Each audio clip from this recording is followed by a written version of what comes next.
179 pesos na tuna pa nga, 150 pesos na lempo at triple decker burger for only 179.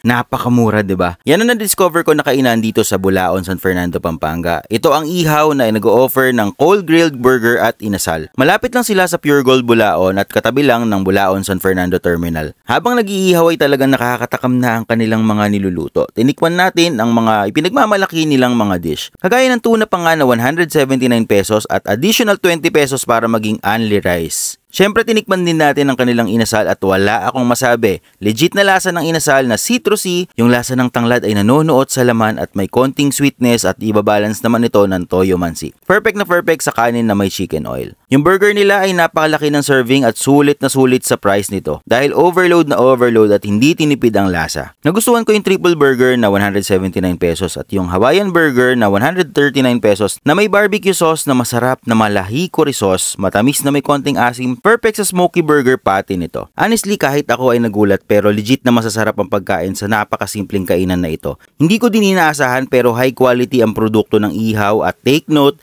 sarili nilang timpla yan at magulat ka, doktor ang gumawa ng recipe nila. Dahil isa pong doktor ang owner ng ihaw. 'Di ba? Simpleng kainan pero bigatin, 'di ba? Kaya tara na at tikman ang napakamura, sulit na sulit at talagang masisiyahan kayo sa lasa dito sa Ihaw Best Grilled Burger at Inasal sa Bulaon, San Fernando, Pampanga. Tara!